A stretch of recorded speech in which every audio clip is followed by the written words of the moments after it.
guys, I'm Kim Zakopla. And I'm Katie Hutchinson. And you're watching Everyday Gourmet. Now, one of my favorite cities in the whole world is New York City. It's fun, it's vibrant, it's always a good time.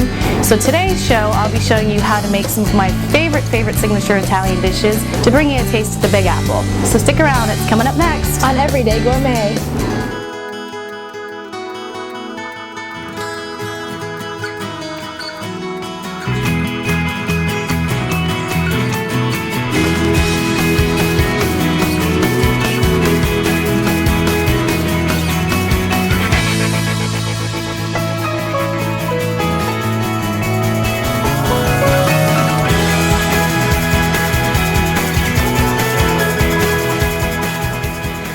Guys, I'm Kim Zakopla and you're watching Everyday Gourmet. Now in today's show I'll be showing you how to make some of my favorite signature Italian dishes.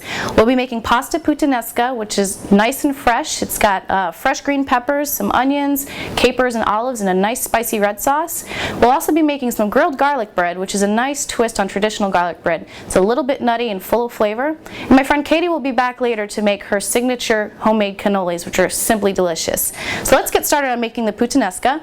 I have here one whole green bell pepper, a whole medium-sized onion, and a head of garlic. And I've also got some little cremini mushrooms here, which are actually baby portobellos, but you can find these in any store.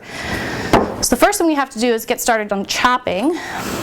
Now we're just going to cut everything into the pretty big pieces for this sauce because I like the sauce to be a little bit chunky. It gives it like a rustic sort of feel, and it looks like it's one of those sauces that took all day to make.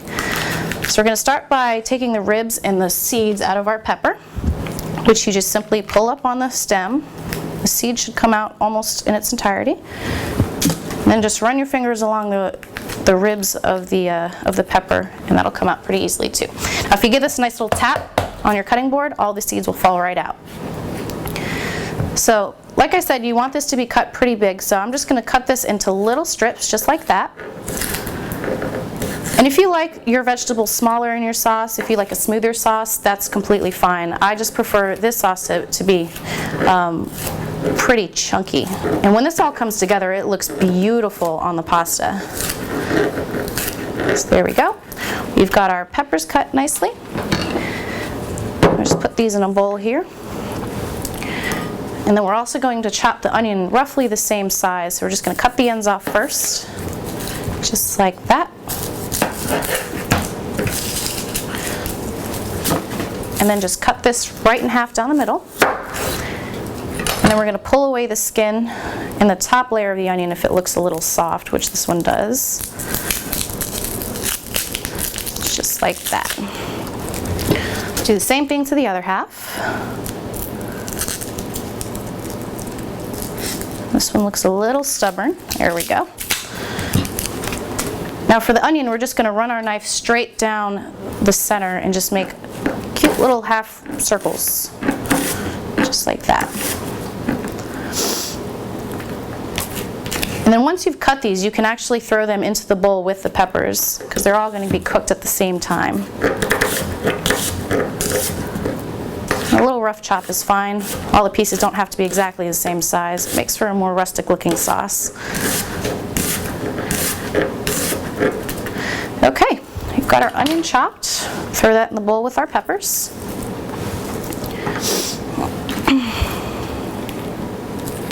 Here we go. Now next up we've got these beautiful little mushrooms here. The best way to clean these, because they will have a little bit of dirt on them, is just to take a little paper towel and just wipe the outside. You don't want to wash these because they will absorb some of the water and it'll make your sauce a little watery. So these are some pretty small sized mushrooms. I usually just cut them right in half down the middle. If you want to slice them up, that's fine. But all you do is just lie it on the cutting board, just chop it right down the middle. For ones that are a lot smaller, like this size, you can actually leave them whole. That also makes the sauce a little bit more rustic. So we'll just get these chopped. All right, that looks good. Just throw these back in my bowl. And we're also going to cut some garlic for the sauce, but we also are cutting some garlic for the bread later. So I like to chop everything all at once. You just want to take about maybe 3 or 4 cloves, depending on the size. These are some pretty big garlic cloves, so I'm only going to use 3. See the size of that? Now the best way to get the skin off of garlic is to just lie it flat on the cutting board. And with the back of your knife, just lie it right on top and really, really carefully just give it a couple taps. And you'll see that the skin of the garlic comes separated from the meat. And then you can just pull it right off. It usually comes off in one piece. Now the one thing I really like about this dish is I first had this when I went to a yearly family trip to New York. My parents and brother and I usually take a couple days every summer to go up to New York to catch a baseball game or just, kind of pal around the city. So this past May we went up to see the Yankees play the Mets. It's kind of a funny little thing in our family because my brother and I are huge Yankees fans. My parents are huge Mets fans. So it's always interesting when we watch games together. So on our trip to New York this past May, we actually ate dinner in Little Italy the first night we were there, and we ate at this cute little Italian bistro.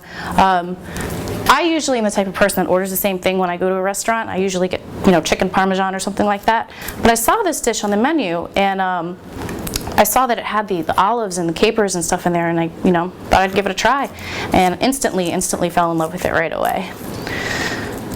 So anyway, we're going to chop up our garlic. You can chop this as big or as little as you want. Like I said, it's personal preference. So I'm just going to give this a nice little rough chop just to start out. Make sure you keep your fingers back. Now the best way to mince garlic is if you just kind of gather up all the pieces and just bounce your knife through the garlic. It'll kind of chop itself. Just like that. Make sure you scoop a little bit off your knife in the meantime. All right, that looks pretty good. Now we're going to reserve some of this garlic for our garlic bread later, so I'm going to divide this roughly into 2/3 and 1/3. So that looks about good there. That'll go in our garlic bread. And then this will go on our onions. All right, I'm going to take a quick break real quick to get cleaned up. Stick around, I'll show you how the sauce comes together. It's coming up next.